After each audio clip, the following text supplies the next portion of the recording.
Burks splits the double team, hangs in the air, underhand scoop up and in, slithering and sliding to the rack. It's Alec Burks for two.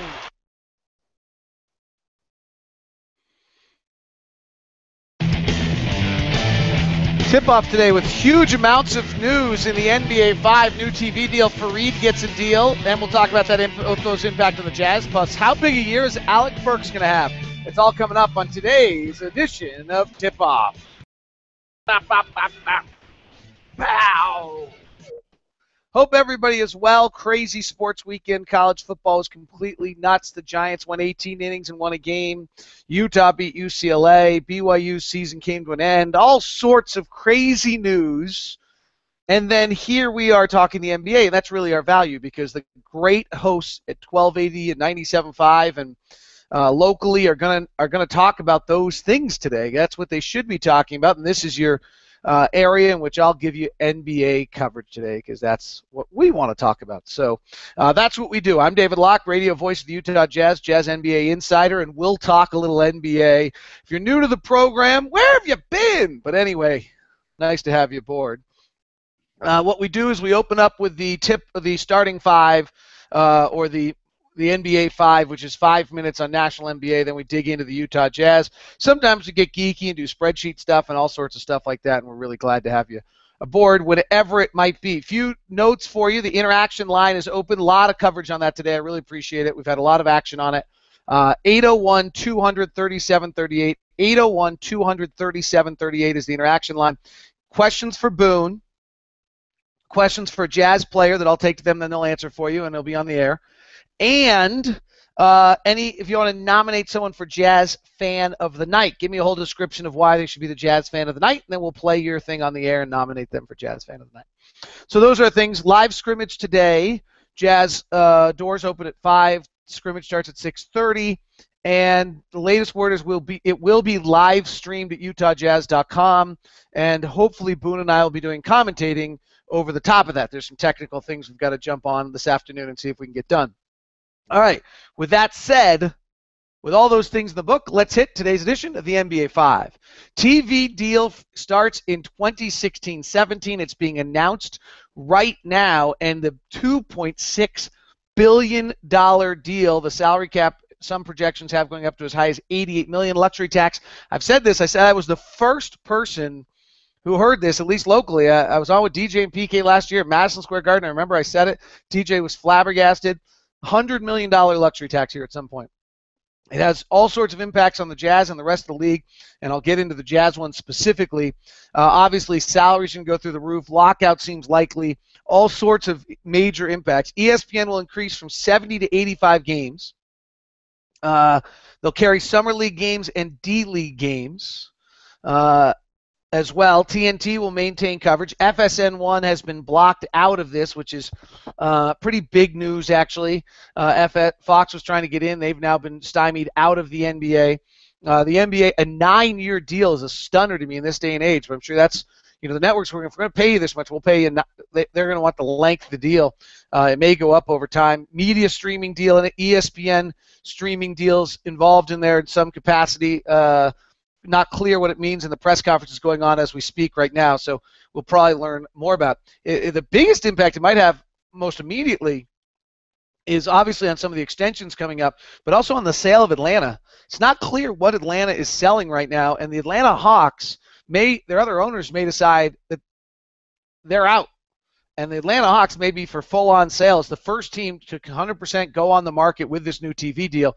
It gets interesting because then you wonder if someone hijacks them out of that market.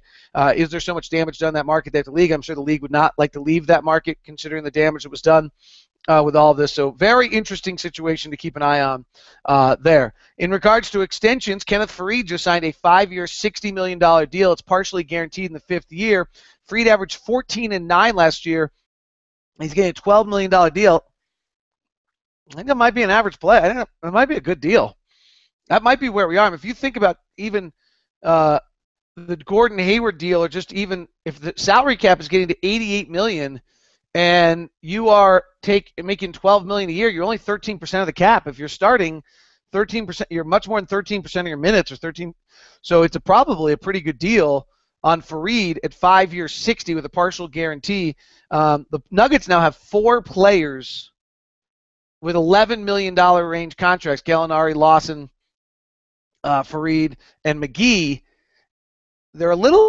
It's interesting to see what's going to happen with them. They're a little hamstrung with all of these deals, but as the cap goes up in 2 years, 2016-17 is when this TV deal kicks in, maybe that will give them the flexibility to get out of it. It also should allow them to make some deals.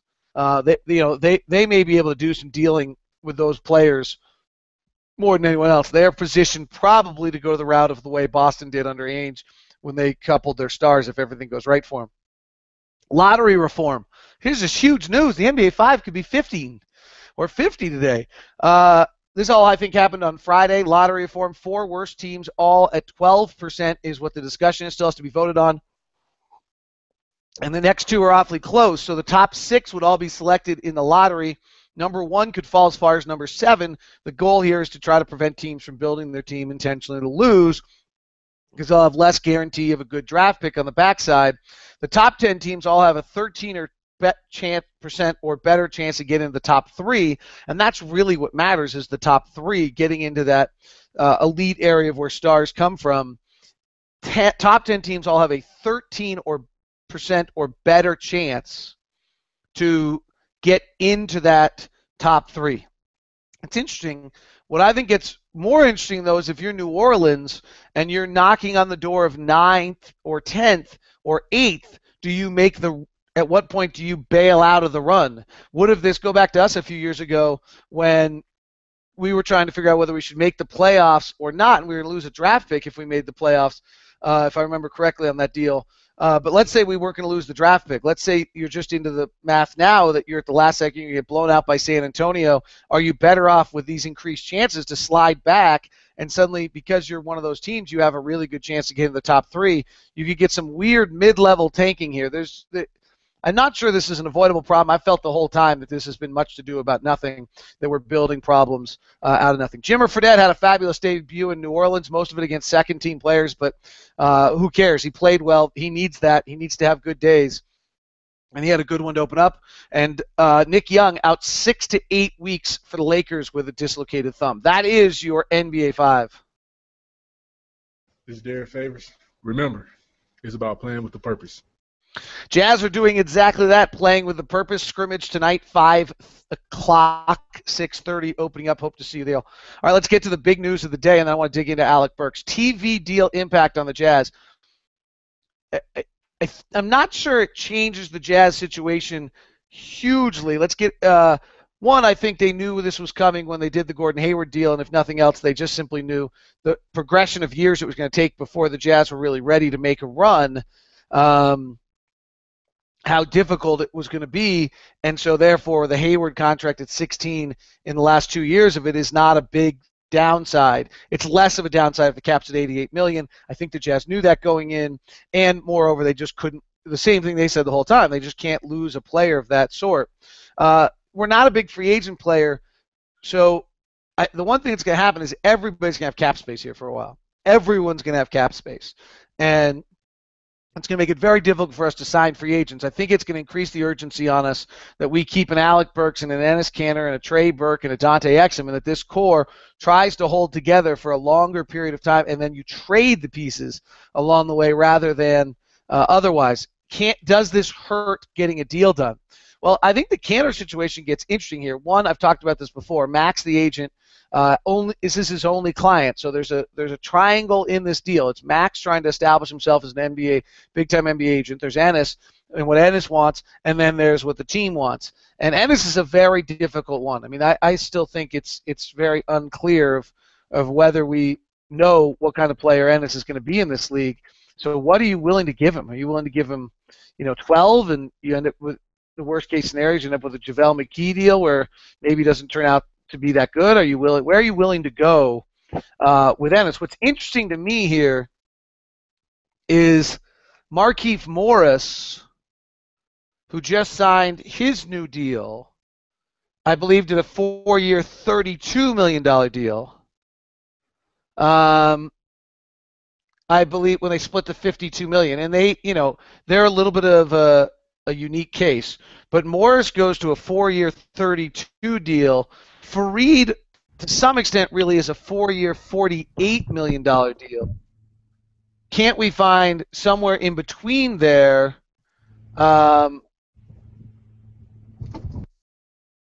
Is there some number in between there that you're comfortable with? So Morris is at 8 and Farid is at 12. I don't know if I'm the Jazz, if I'm willing to go to 10 for Kanter right in the middle of that. I don't know and I don't know that Kanter's actually better than Morris, frankly.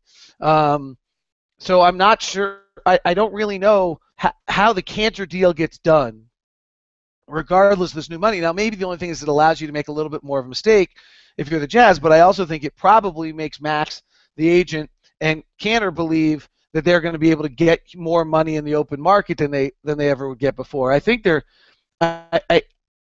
get Ennis, to be totally blunt, and I don't mean this negatively. I think everyone knows I'm a huge, huge fan of Ennis. I just adore him. He's growing up. It's interesting to watch where Derek is today and how grown up Derek is, and how grown up Ennis is going to be. And he's one of my all-time, one of my just enjoyable guys. And if we remember, he averaged 12 points and 8 rebounds last year. I think there has to be and his shooting percentage dropped from 54% down to 49, and anytime he played, we lost, right? So I think there has to be a little bit of a reality check from. No, reality check's the wrong word. There has to be a realization from Ennis's camp that while I would, if I were them too, be very excited about the upside of what Ennis might be able to do in this league. That there also needs to be some reality on them that maybe that there is a chance that upside's not all going to happen. And that's, I think, something the Jazz are perfectly aware of, frankly, that there's a chance that Ennis is going to maybe not materialize or never be a good enough defensive player, or some numerous issues that could take place along the way here for Ennis. And the only way a deal gets done is if Ennis' side realizes that too. Now, let me ask you, 4-year, 32, do you give Ennis 8 a year? Probably. You give him 10 a year? Could be a great deal. Could be a steal if he turns it together. Give him 12 a year? Tough numbers. Tough numbers. I mean, Farid, 14 and 9 with a defensive element to him. So we'll see how that plays. In regards to, so that's, I think that's how the Farid deal impacts it. The TV deal, the salary cap clicks up in 16-17. There's just going to be money. There's just going to be huge amounts of money available for players out there. And it means really I think it's a bigger issue on a higher level player. So if you're the Warriors with Klay Thompson, at this point you just got to max him. Someone else is going to max him. Someone said to me, I think I shared this on the air, that there's going to be 60 to 90 max players. One of the GMs around the league said to me on the Hayward thing, "Why are you worrying about this? But by the time this TV deal kicks in, there's going to be 60 to 90 max players." On the point, LeBron's max is 25 million, Gordon's is 16. LeBron's going to be like 35. Okay. That just seems to be where we are. Is Gordon in the top 60 players in the NBA? Yeah, certainly. There's an interesting aspect to this Jazz team this year that as I was prepping for the scrimmage tonight and the game tomorrow last night, that I think I knew this, but it just it jumped over me a little bit. Gordon Hayward has played 700 more minutes last year than he ever played before. Alec Burks played 1,000 more minutes than he ever played before. Kanter played 1,000 more minutes than he'd ever played before last year. Derek Favors' number, I think, Derek Favors played 500 more minutes, maybe 450 more minutes than he ever had before. And now they all have. There should be really some sort of jump from every single one of these guys just because of that. It was such a mammoth jump. There had to be some wear down factor, some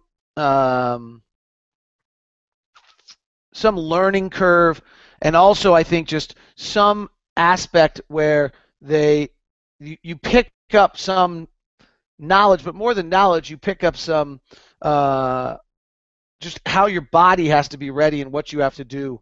I think there's just a little less shock value, and that should help. All of these guys should just be a little bit notch better, regardless of system changes and everything else. Just simply from that experience when they were more than ready. Right, we were awfully slow on getting them ready to that moment, and so once there's no question they were ready. They both were there. Neither backwards at all with that increased time, and now I think both of them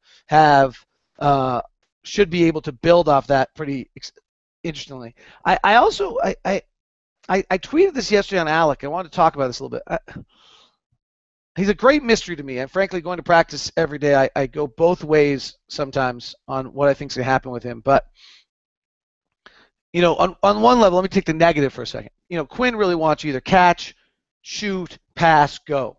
And Alec wants to dribble. He's a rhythm player. He's going to dribble and then figure out what he's going to do. Okay, well, that kind of blows the whole system. And watching practice and watching what's going on, I have been seriously wondering how that is going to go, which way that's going to go this year. How does Quinn deal with that? But I am beginning to get the feeling that Quinn's going to push Alec on that and work with Alec on that, but not fight him. And I think it'd be fair to say that that will be to Alec's benefit. And I think this team, what Quinn may have realized, is how desperately this team needs Alec.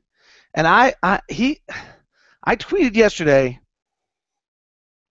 that I wouldn't tell you I think he's going to average 20 points a game this year because really one of the things is if you start looking at it, very few players in the NBA average 20 points a game.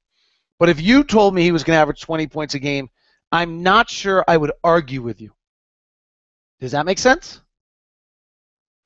I think there's a chance, and it's a little hard to do the math, frankly. I tried last night to kind of figure out how I could prove to you that he was going to score 20 points a game, and I can't quite get there. If I look at his basketball reference, he took a real jump for 36 minutes last year. I was in what he did offensively. He jumped from 14 points per 36 minutes to 18 points per 36 minutes. It's hard for me to believe that he's going to take another jump to 20 points per 36 minutes because I do think he's going to play 36 minutes tonight. Here's a few things I think on Alec. He's going to get a ton of time.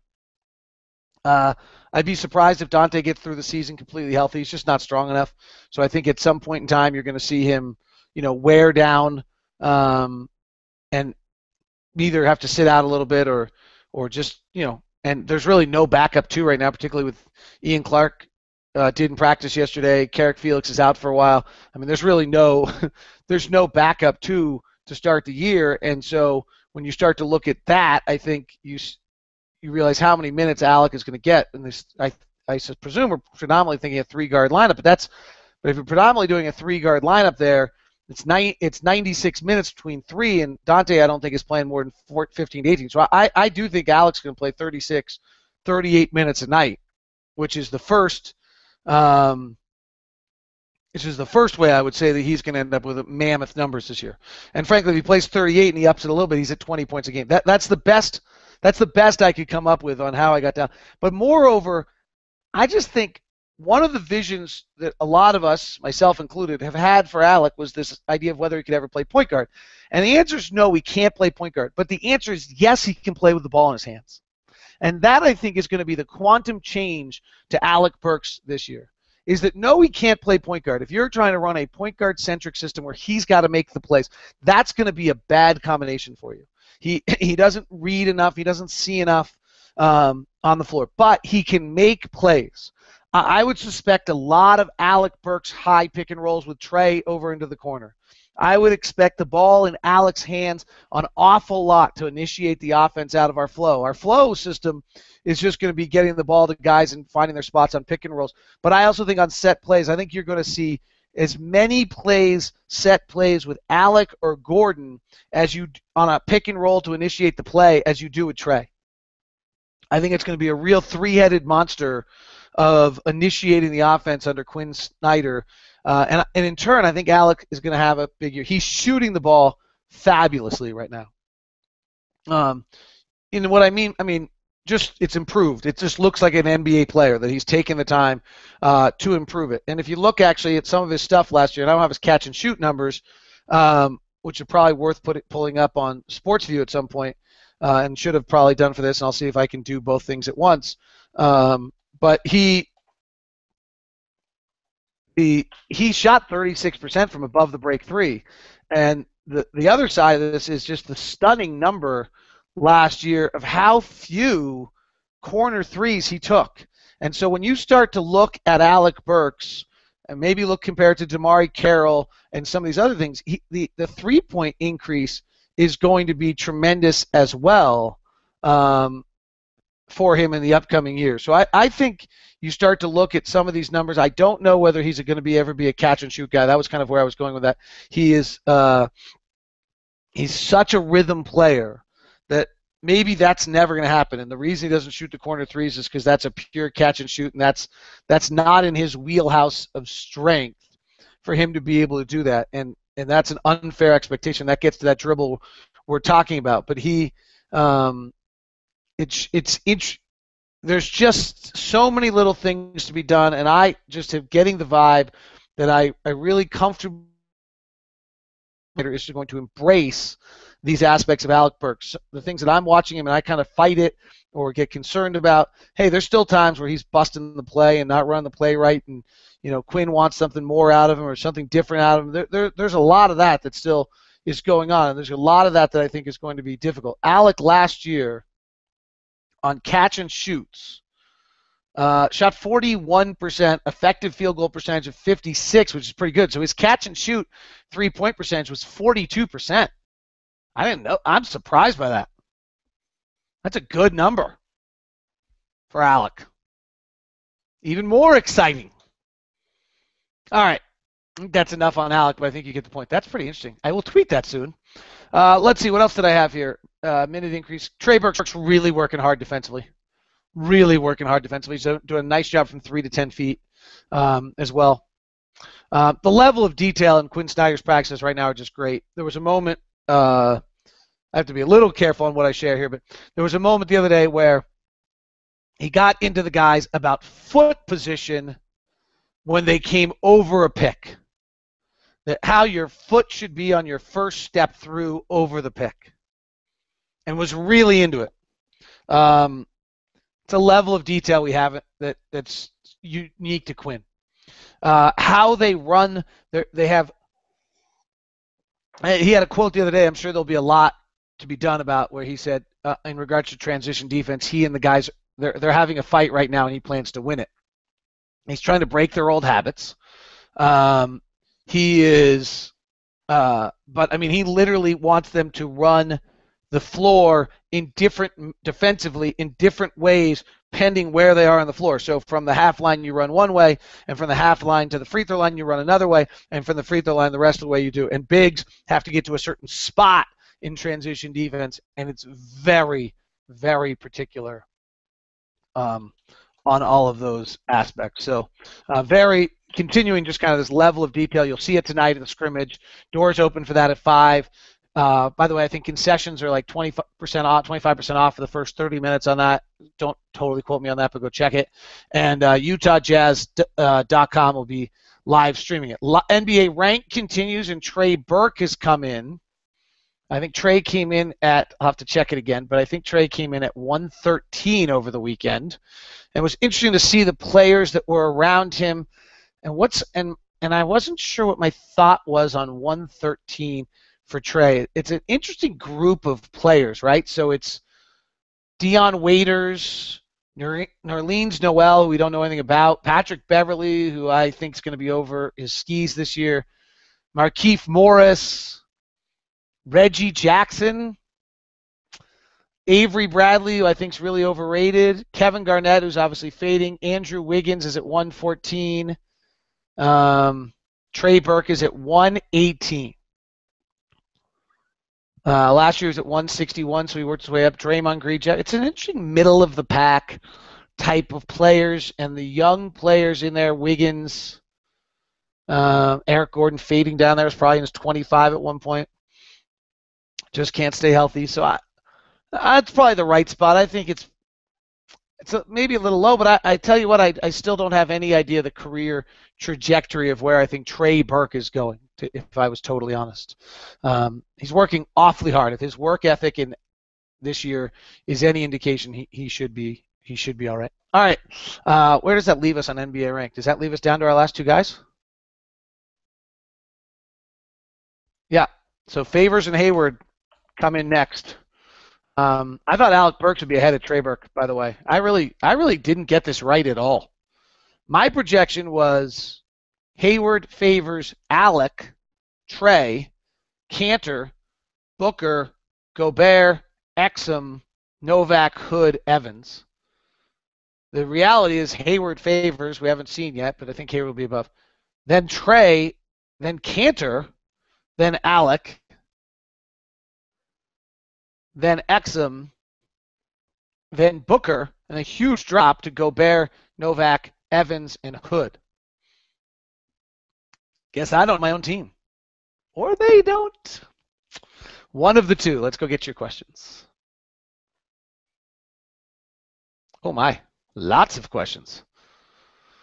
Last year I was early at courtside watching Ennis warming up before game, grabbing my oxygen tank and handkerchief and nosebleeds heading up to my seats. I asked him to shoot some threes. He got a big grin and promptly potted a couple. Looked good to me. All right, thanks for sharing, J.R. Stewart. Is there a question in there? Ennis is working hard at it every day. Some days it's good, some days it's bad. It's a huge progression. So the other day he was pretty good. And then one of the coaches pointed out that it was taking him forever to get rid of the ball, and he had to speed up his release, and they couldn't make anything. So, that's a huge progression for Ennis, right? So it's one thing to sit out there, take your time, set your feet, shoot it. Well, in this league, that's not happening. So now, can you get rid of it? The other problem is, here's the next step. Okay, let's say you are taking a long time. You go to shoot. Now your shooting window's done. Now what do you do? Because really, a guard now puts it on the floor 2 or 3 times, gets in the paint and dishes. That's not what you want out of Ennis. Great pass yesterday by Ennis in the scrimmage. Mid-roll, bam. That's a huge thing Quinn's been working on these guys. Pick and roll. Instead of rolling all the way, mid-roll, catch, boom, reverse to the corner. Beautiful play by Ennis. He's really working hard to learn to become a passer. From Dominique, how high do you see Dante's ceiling? Russell Westbrook, Kobe Bryant, or Michael Jordan?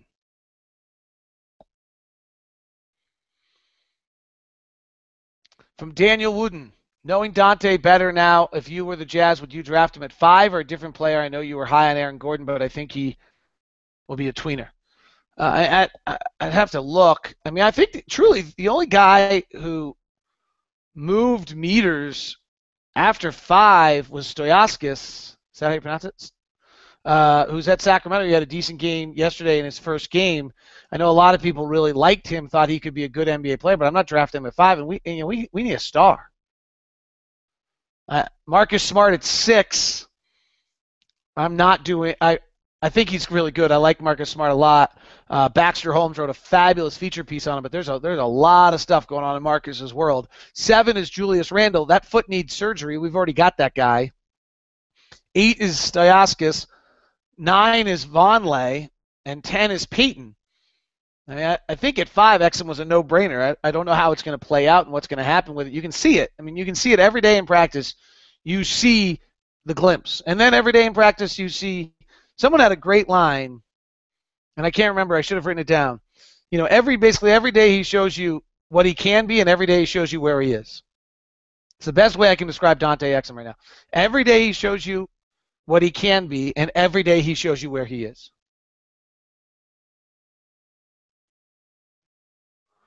Nathan Harker, I'm not going to say Alec is going to be D. Wade, but I've seen instances where he's looking exactly like him. Could Alec? No! Stop, guys! Holy smokes, we've wanted to compare our guys to 3 Hall of Famers. Michael Jordan, Kobe Bryant, Dwayne Wade? Holy smokes! I love preseason excitement, but I gotta put a kibosh on some of this. Have we forgotten who Dwayne Wade is just because he had a bad finals last year? Can we review Dwayne Wade for a second? I mean, that's a first ballot Hall of Famer. Alec Burks hasn't proven he can start. Dwayne Wade in 2007, 8, 9 averaged 30 points a game. In 9-10 averaged 27. In 10-11 averaged 25. He's going to line 11 times a game in 05, 06, 06, 07. From 05, 06 to 2011, so a span from 24 to 29 years old, Dwayne Wade probably averaged combined 27 points a game. Smokes, guys. Holy cow. I love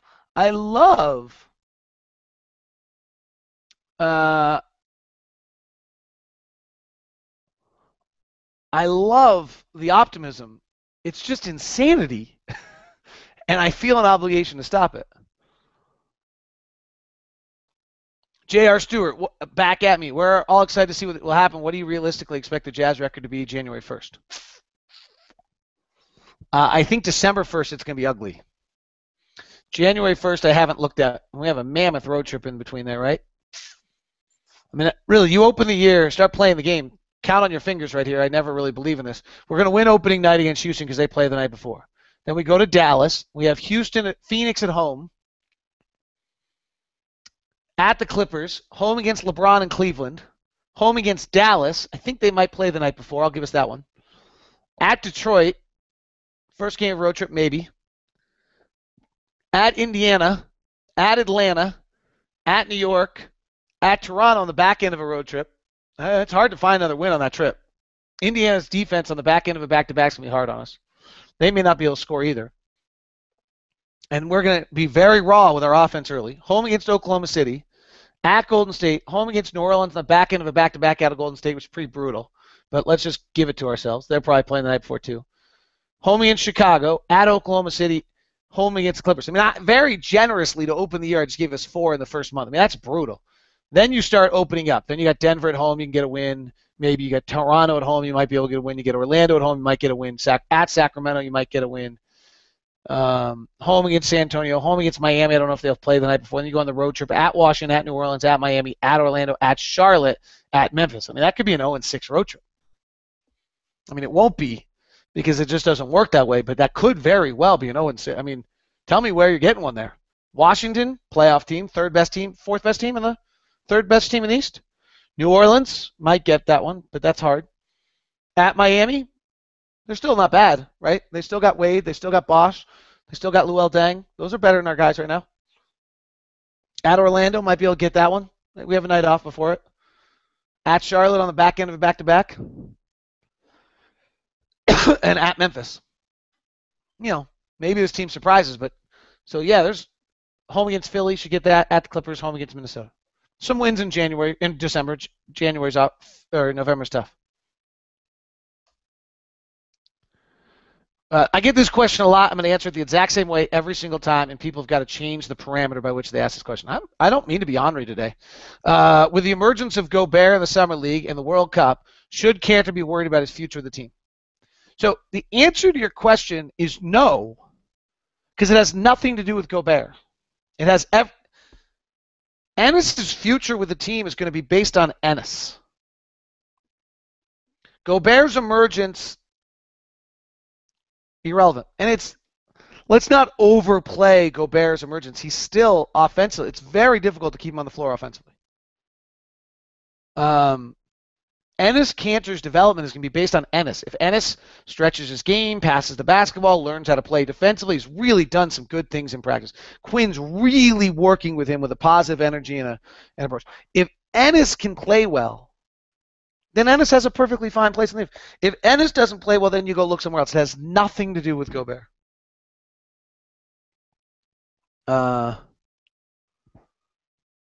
As you watch practice, do you see enough guys finishing off kick-out threes to make the offense work? Do we have enough shooting? No. But that has nothing to do with practice. We just don't have enough shooting. I mean, we don't have great shooters. I think the offense can work, but will we have a hard time? Is spacing going to be particularly important because our ability to stretch the floor with gravity is limited? Yes.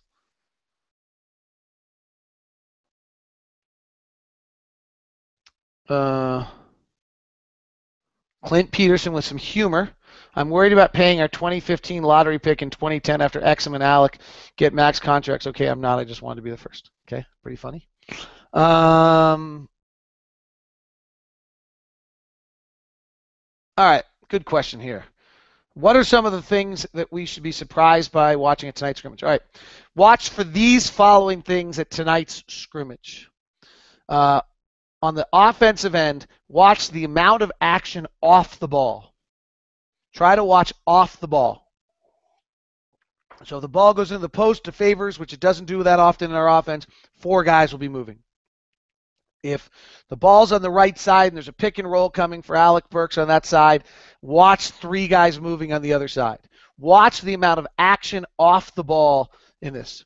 Second thing to watch, this is pretty particular, watch what I call false action. There's a lot of false action before a play starts. It's not false action. It's actually really important, but it's not, in other words, there's action that takes place before the first pass that I think sets up plays really importantly. So that would be a second thing I would watch.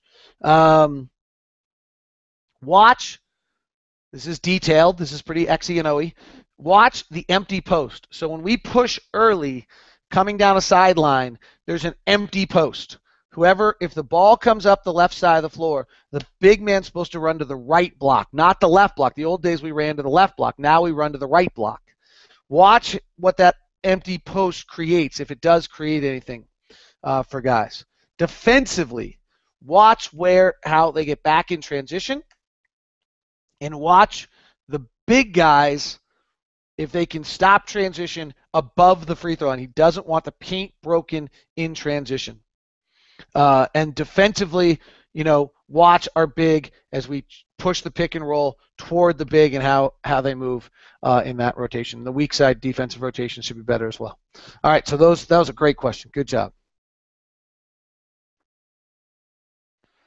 Nate Olson, do you still think we'll see some Hayward at the 4, Alec at the point, or the position's pretty fluid in Quinn's system? I'd be surprised if we saw Alec at the point, because I just don't think it works to him. I know we all keep trying that. He, as I said earlier in the podcast, he can play with the ball in his hands, but he can't. I don't think he can be a point guard. Hayward at the 4, I still think is a possibility. I mean, Markieff Morris is talking about playing the 5 for Phoenix, so I think at some point Hayward drops to the 4. Though we have a lot of bigs. I mean, but do I think at some point this season we see a lineup that is Trey, Alec, Rodney, and Gordon, or Trey, Dante? Yeah, I think there's a chance. I think Quinn's going to be very creative with stuff like that. With the new TV money, this means that players will become overpaid, right? Ennis's camp won't sign a $436 extension, nor does Alex sign $432. Either way, add an additional $1 or $2 million, still gets their tradable, favorable contract. Yeah, I think so. I mean, I think it's going to be very difficult to get deals done. I thought it was going to be very difficult to get deals done prior to this. But, it's interesting. So, as I said earlier, Freed comes in at 412 and Morris came in at 4.8. Freed really has a 5th in there. What does that set any market for us? Sorry. What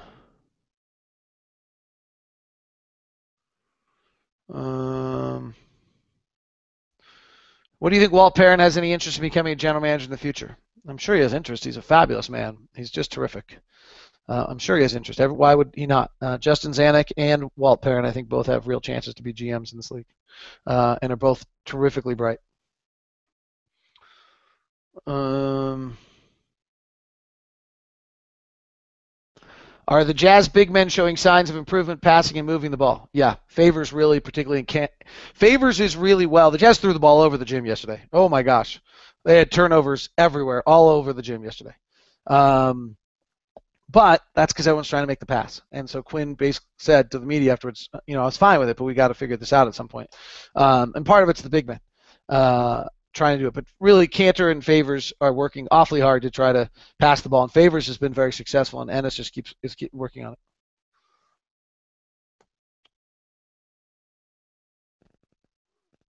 Delmiro Toledo. Do the Jazz in the future draft players to fit their offense? Thus, players that can play with the pass, handle the ball. Seems to me Favors and Canada are bad fits, where bigs like Channing Frye, Millsap fit better. Millsap would look good on the Jazz right now. Okay, few thoughts here. I actually, as Favors and Cantor stand right now, I don't disagree necessarily with that. That was a huge point I had last year. That if your bigs have to be able to pass and make passes, and I think there's a question of whether these guys can. However, let's remember a few things, and so here's the big thing. Let's let them have a chance to do it instead of just saying they can't do it. I think that's the biggest thing changing. Is Quinn's like, okay, I need you to do these things, so let me give you a chance to do it. Ennis, I need you to shoot threes to stretch the floor. Let's see if you can do it. Let's open these doors to you. Let me remind you that Paul Millsap, for the first 4 years of his career, averaged less than 2 assists a game and averaged less than 1 assist a game, I think, for his first 2. He's only playing 20 minutes a night, but that's right where Favors and Cantor have been. And then it wasn't until the second half of his career where he suddenly got up to 2.5 assists, 3 assists a game in Atlanta last year. So that's what you're asking out of Ennis and Derek. Let's give them a chance to see if they can do these things and play in this system rather than deciding that they can't do it. I think that's I think that's maybe something we should kind of let these guys try to develop and let the whole season play out in that regard. Final question comes from Nathan Harker. Again, how does Quinn plan to use Novak, and will he see a lot of minutes? I think he'll be a 5 to 10 minute a night guy. I think he's going to have a terrible preseason, and I wouldn't worry about it. I think you got to remember that this is a camp of young kids working hard, working on basics, trying to understand the basics of how to play the game, foot position after you come on top of the pick and roll type stuff. And Novak has done all that, knows all of it. Is a veteran and is being run hard right now, and I'm sure his legs are dead. And he's not that old, but I would expect that he has a very poor preseason, shoots poorly, and I would not worry about it at all because I just think he's probably going to have dead legs, and that's kind of where he is as a player at this point. As the season goes on and he suddenly can preserve his body and be ready, I think you'll see that sharp shooting that's going on. That is today's edition of Tip Off. I'll see you tonight at the Scrimmage. Look forward to it. See you.